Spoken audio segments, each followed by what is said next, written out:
Si Vic Rodriguez nag-iingay. Nag-iingay na ka-coffee pero nangangampanya lang naman. O yan, may number na number 55. Yan ba yung number niya sa balota? Number 55. Alam mo, mangangampanya ka, huwag ka naman damay. Nag-iingay ito nangangampanya lang naman itong si Vic Rodriguez pero idinadawit pa si PBBM. Bakit kinakailangan pang idikit si PBBM sa kanyang pangangampanya at nagbibigay ng mga unsubstantiated allegations? Mga aligasyon na walang substance. Walang laman, kundi political stunt lang. Sige, isa-isahin natin yan. Art card, sipag Independent candidate, 2025 senator. Siyempre, hindi pwedeng lagyan ng vote for Vic Rodriguez. Basahin natin ano yung nilalaman yan sa art card nila. Hakbang ng maisog. Siya pala yung maisog. Hindi pala mga Duterte ang maisog. Bakit ginagamit ang letterhead ng maisog? Mali ba nila kung siya yung nagpupondo dito sa maisog? Baka sa kanya nga. Yung maisog rally, siya nag-organize, siya yan. Di ba? Posible. Basahin natin yung sinasabi niya. Bukod sa 60 bilyong pondo ng PhilHealth na illegal, garapal at lantarang kinuha ng administrasyon ni Bongbong Marcos sa kaban ng ating bansa para ponduhan ang kapritso ng mga mambabatas. Nawawala ang 117 bilyong pondo ng Philippine Deposit Insurance Corporation. Sige. Isa-isahin natin ka-coffee itong mga aligasyon na yan. Sige. Anong pinaghuhugutan ni Vic Rodriguez dito? Parang kung makapagbintang ayan may 60 billion dyan Bongbong Marcos, damputin mo na, ibulsa mo na. Parang ganun lang yung proseso Parang nasa isang vault lang naninakaw nasa vault. Sige, kunin mo yung bag, 60 million, ganun ito pa, meron pa 117. Ilan to? By 117 billion pa, 117 billion. Marcos, kunin mo, dukutin mo, ilagay mo sa bulsa mo. Ganyan niya siguro na-visualize. Hindi niya siguro naiisip dyan yung mga proseso, yung mga dokumento, yung mga papeles na kinakailangan mong ilabas. Ano yan? Sinuhulan lahat yan? Lahat ng mga nagdi-disburse ng mga officers? Lahat ng mga finance managers ng mga ahensya na ito? Sinuhulan lahat ni Marcos siya para questions asked? Ibigay agad itong salapi na yan? May problema kayo dyan. Sige, isa-isahin natin yan. Kasi kayo, mangangampanya kayo, hindi nyo ayusin yung pangangampanya nyo. Mangampanya kayo. Sabihin ninyo yung mga characteristics ninyo, ano yung gagawin ninyo para pag nagustuhan ng tao, iboto kayo. Hindi yung mangangampanya kayo, sisirain nyo ang kung sino-sino. Buti sana kung matibay yung inyong mga aligasyon. Alam mo kung bakit basura itong mga aligasyon nila? Kasi kung hindi yan basura, magsasampa ng kaso yan. Asan yung kaso nyo? Mga abogado kayo asan yung kaso nyo? Kasi basura yung inyong mga aligasyon. Sige. Isa-isahin natin. 117 bilyong piso ng PDIC. Nasaan? Ba't naghahanap si Vic Rodriguez? Bukod sa 60 bilyong pondo ng PhilHealth na illegal, garapal at lantarang kinuha ng administrasyon ni Bongbong Marcos sa kaban ng ating bansa. Nasaan yung 60 billion na yan? Sige. Dapat may facts tayo Hanapin natin nasaan yung 60 billion na yan. Nasa National Treasury. Wala kay Marcos. Ang aligasyon nila, kinuha daw. Binulsa, garapan, illegal na kinuha. Ninakaw, ibig sabihin, yan ang tinutukoy ninyo. Dinala sa Ilocos ni Marcos. Nasaan yung hinahanap mong 60 billion? Baka hindi kayo updated sa mga balita. Para alam ninyo. Nasa GMA News Online. Baka sabihin nyo, binayaran din yung GMA News Online para ibalita itong katotohanan na ito. Government to find a way to return 60 billion to PhilHealth if SC orders. Nasa National Treasury. Nasa kaban ng bayan ng 60 billion at wala kay Marcos. At ang sinasabi sa budget deliberation sa pamamagitan ni Senator Grace Poe, sa oras na iutos ng Korte Suprema na naging mali yung pagkuha ng pondo na yan sa PhilHealth papunta sa National Treasury, ibabalik nila yan sa PhilHealth. May ruling ng Korte Suprema? Wala pa. Illegal na ba ang ginawa? Asa yung sinasabi ng Korte Suprema na illegal? Ano yung batayan ninyo na illegal? Usapin pa lang ng legality yan. Yung bintang nyo pa na kinuha ni Marcos. Asan ebidensya nyo na kinuha ni Marcos yan? Nasa National Treasury yan. Asan ang korupsyon doon? Kinurap ni Marcos ang 60 billion ng PhilHealth? PhilHealth pa lang yan Mamaya pag-usapan pa natin yung PDIC. The government's economic managers on Thursday vowed to find a way to return 60 billion pesos to state insurer PhilHealth if the Supreme Court orders them to, as the amount transferred to the National Treasury had already been utilized. Ibinalik sa pondo ng bansa sa kaban ng bayan yung hindi ginagamit na perang yan ng PhilHealth. Pinondo, ginamit yan para ponduhan yung ilang proyekto. Pero, kung iuutos ng Korte Suprema na ibalik nyo yan sa PhilHealth, gagawan ng paraan. Kukunin sa National Treasury. Sa kaban ng bayan pa rin naman yan eh. Sa gobyerno pa rin naman yan eh. Hindi naman napunta yan sa bursal ng PBBM eh. Kayo, biktima kayo ng fake news. Sabi ni Grace Poe, for now, there is no direct order from the Supreme Court from what the Secretary understands for us to return it. Wala pa. Naghihintay pa ng utos mula sa Korte Suprema na ibalik yung 60 billion na yan. Kasi nakatenga yung pera sa PhilHealth. Hindi ginagamit sa mga beneficiaries nito. Diba, palawakin sana nila yung kanilang serbisyo. Hindi nila ginawa eh. Nakatenga. Economically, hindi maganda yan. Nangungutang ka ng pera sa ibang bansa, tutubuan yan, pero nakatenga lang yung pera na yan. Kapareho yan sa kaso na hinihingi ng subsidiya ng PhilHealth. Hindi siya binigyan ng subsidiya.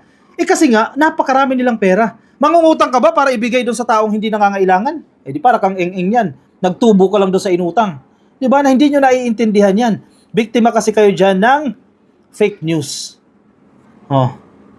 Puro kasi kayo fake news eh. Isa pa. Yung PDIC. Punta natin tong PDIC. Ano sinasabi ni Vic Rodriguez dito sa PDIC? Alam niyo, nakakatawa kayo, no? Imbis na iboboto kayo ng tao dahil baka makatulong kayo, di ba? Makatulong kayo sa gobyerno, makatulong kayo sa administrasyon, nagpapakalat kayo ng fake news. Nililin lang ninyo ang taong bayan. Paano kayo iboboto niyan? Ano boboto sa inyo? Mga DDS na nabobola ninyo, nauuto ninyo dahil hindi nagre-research. Kaya dito kay Vic Rodriguez, anong sinasabi niya? Ang perang ito, bukod nga sa 60 billion ng PhilHealth, itong 117 billion pesos na pondo raw po ng Philippine Deposit Insurance Corporation, nawawala daw. Nawawala ang 117 billion. Ano yun? Ganun lang yan? Sige, ito may vault, may 117 billion dyan. Nawala. Mabilis magbintang, mahirap magpatunay. Puro kayo bintang eh. Patunayan ninyo na kinuha ni Marcos yang 117 billion pesos na yan at napunta yan sa bulsa niya. Hindi sa gobyerno ha, hindi sa gobyerno. Nakakatawa kayo dito ha, nakakaawa kayo sa totoo lang. Kasi marami namang matatalino sa inyo. Bakit ganyan yung argument ninyo? Ang perang ito ay isang insurance para sa salapi ng bawat depositor o nag-iimpok sa bangko at nagsisilbi bilang isang siguro o garantiya na protektado ang kanyang lifetime savings sa maximum na halagang 500 million pesos kung sakaling magkaroon ng aberya sa operasyon ng mga bangko tulad ng isang bank run o pagkabangkarote nito. Bakit? Hindi ba sapat yung pera ng PDIC? Hindi ba ang kinuha sa kanya yung nakatenga lang at hindi ginagamit? Sasabihin ng mga DDS, hindi insurance yan. Bakit? Wala na ba yung insurance? Void na ba yung insurance na yan? Yung 500,000 pesos sa bawat depositor? Nawala na ba yan? Dahil isinaole sa gobyerno, sa National Treasury, yung labis-labis na pondo. Nawala ba yung 500,000 na insurance? Hindi pa rin. Kaya pa rin nilang mabuhay, kaya pa rin nilang i-sustain. Kahit ma-bankrupt ang isang bangko. Kaya nilang bayaran ng mga depositor kasi sobra yan eh. Labis-labis lang na pera yan. Sige, pag-usapan natin. Dito tayo sa matatalino, wag tayo dito sa mga hindi mo alam, mga abogado naman ito. Dito tayo kay Ralph Recto. Maintindihan natin ito si Ralph Recto.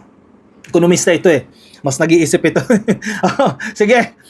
Ito pinag-uusapan kasi natin, itong pondo ng PhilHealth, itong pondo ng PDIC na napunta sa National Treasury. Sa kaban ng bayan. Sa kaban ng bayan hindi kay Marcos. Yan yung mga unutilized funds, mga hindi ginagamit na pondo na nakatenga lang. Parang ikaw ka-coffee, personal ka-coffee. Nag-ipon ka lang ng pera dyan, may cabinet ka, di ba? Nag-ipon ka dyan ng 1 milyon. Nakatenga lang, yung value niya nawawala. May inflation pa. Yung 1 milyon na tinago mo lang dyan, kung nasunog ka pa, sira yung pera na yan. O yung value niyan, liliit ng liliit. Kaya kailangan mong paikutin yan para gumana ang ekonomiya. Unutilized funds yan eh. Ang sistema nitong PDIC, let's say PhilHealth, best example yung PhilHealth. Ang daming pera nakatenga. Tapos, gusto pa mangutang yung gobyerno para dagdagan pa yung pera nila. Anong nangyayari doon sa pera nakapondo? Ang naging solusyon dyan, ibalik yan sa National Treasury. National Treasury. Sino nagdesisyon yan? Isang tao lang ba nagdesisyon yan? Si Marcos lang ba nagdesisyon yan? Wala bang consultation na naganap? Meron. Hindi nyo lang alam. Hindi nyo lang alam mga DDS dahil ayaw nyong alamin. Ayaw nyong makibalita sa totoong nangyayari. Binabalita po yan na nagkaroon ng consultation sa COA, sa mga economic managers, sa mga leaders ng mga GOCC na ito o government-owned and controlled corporations o GOCC. Gobyerno pa rin yan eh. Gobyerno pa rin yan. Hindi gobyerno to Marcos. Nabubudol kayo ng fake news eh. O, sabi ni Recto, headline ng GMA, sabi ni Recto, tapping unutilized funds will significantly boost economic growth. Yung paggamit doon sa mga pondo na nakatenga ay makatutulong para mapaunlad yung ekonomiya sa Tagalog. Oh, naintindihan nyo ba yan? Mga DDS. Kayo, react kayo ng react. Mga DDS na react ng react na hindi nagbabasa. Ang mga bulag kayo eh. Inuuto lang kayo eh. Ginagawa kayong sa totoo lang BOBO ng mga pinapanood ninyo. Tapping unutilized funds for and program projects such as those under the Philippine Health Insurance Corporation of PhilHealth will significantly boost the country's economic and help achieve the government's target range, Finance Secretary Ralph Recto said Tuesday. Gets nyo? According to Recto, the DOF conducted a cost-benefit analysis o CBA. Alam nyo yon?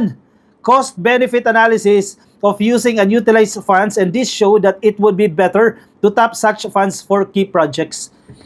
Hindi basta lang nagising, o kunin natin yung pondo ng PhilHealth, o kunin natin yung pondo ng PDIC. Ganun lang, hindi ganun. May pag-aaral na ginawa, may cost-benefit analysis. Isa lang yan sa mga pag-aaral na ginawa, may research. Ang desisyon ay science-based. Ang desisyon ng mga economic managers ay may facts na pinangguhugutan. May pinanggagalingan yan. Hindi dahil naisip niya lang, o hindi dahil kutob niya lang. Hindi pwede yung kutob. Science yan. Science. Nangaano kayo eh. Gumagamit yan ng research. Scientific method. May proseso. Hindi basta kutob-kutob lang. Kung sanay kayong mga DDS sa kutob-kutob lang, hindi ganyan ang desisyon sa gobyerno. Hindi ganyan ang desisyon ng mga economic managers. Sa ngayon, if you implement the unprogrammed, the study I saw it at least a potential increase of 0.8%. Ang laking bagay niyan, 0.8% of GDP and creation of roughly 600,000 jobs directly and indirect. Sabi ni Recto, o gumawa ka pa ng trabaho. Okay, sa tinengga mo yung pera dyan, hindi gumagalaw yung pera na yan.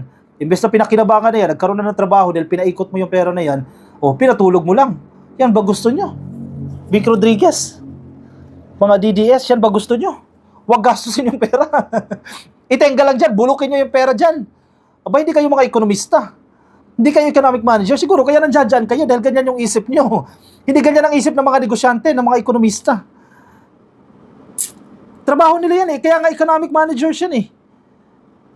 Parang Pilipinas na isang negosyo. Sila yung mga managers na nagpapatakbo sa Pilipinas para lumago in terms of finances.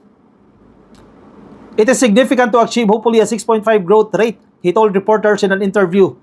Sabi po ni Recto, the DOF last week defended the utilization of unused and idle funds of government corporations as it said this was more prudent than borrowing or imposing taxes to finance projects. Simple. Imbis na mangutang tayo sa ibang bansa, imbis na taasan natin ang buwis, gamitin natin yung pera na hindi ginagamit. Pera din naman ng gobyerno yan. Hindi ba gobyerno ang PhilHealth? GOCC yan. Ang PDIC, hindi ba gobyerno yan? GOCC yan.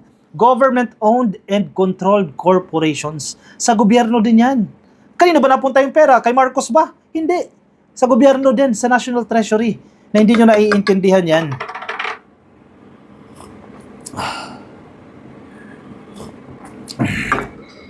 Kung nakikinig lang kayo, kung nakikinig lang kayo at open-minded lang kayo, no, iniintindi ninyo, hindi ganyan kababaw yung mga opinion nyo eh.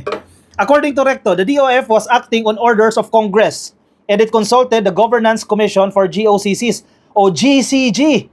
Matatalino yung mga tao dyan sa GCG. Naka-attend na ako ng ilang meetings dyan sa GCG. Governance Commission for GOCCs. Sila yung nagmo-monitor sa mga GOCCs, mga government-owned and controlled corporations, mga polisiya.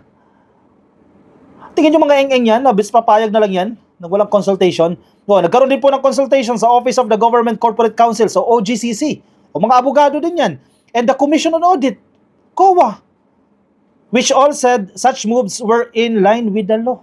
Sa pool. Sinasabi nitong mga ahensya ng gobyerno na ito na walang paglabag. ang ginawang paglipat ng pondo, paglipat lang to Kakofia, paglipat ng unused funds sa National Treasury. Walang paglabag sa batas. Ano, mas marunong pa kayo. Mas marunong pa kayo sa COA. Mas marunong pa kayo sa OGCC. Mas marunong pa kayo sa GCG. Eh di kayo na. Sabi ni Recto, sa aming pagsisiyasat, napakahalaga na magamit din yung unprogrammed fund dahil dun din nakapaloob yung halimbawa at foreign assisted projects ng Pangulo. Sabi ni Recto. Kung hindi natin gagawin, madedelay, magkakaroon ng opportunity costs yan. Magkakaroon rin ng interest na binabayaran kahit hindi natin napapakinabangan yung mga projects. So on and so forth, at marami pang iba. Oh, nagigets nyo? Oh, yung perang ibig ibabayad lang natin sa interest, doon na napupunta. O yung sanang mapupunta doon sa programs para sa mga Pilipino, mapupunta lang sa interest. Ayaw nyo nun? O gusto nyo yun? Kasi kayo, mangangampanya kayo, hindi man fake news, no? Pero malinformation eh. Yung motibo nyo pangit. Yung motibo nyo manira. Mangampanya kayo. Yung simple dyan, sabihin niyo yung magagawa nyo. Sabihin niyo yung qualifications nyo. Makita ng tao, hindi iboto kayo. Hindi yung maninira kayo. Yung paninira nyo, mga aligasyon lang. Mga unsubstantiated allegations. Walang substance, basura, kundi mga political stunts lang. Kasi kung matibay yung ebidensya nyo, nananawagan kayo ng transparency at accountability, di magsampa kayo ng kaso. Di ba? Kung matibay ang ebidensya nyo. Ay nako, ewan ko sa inyo.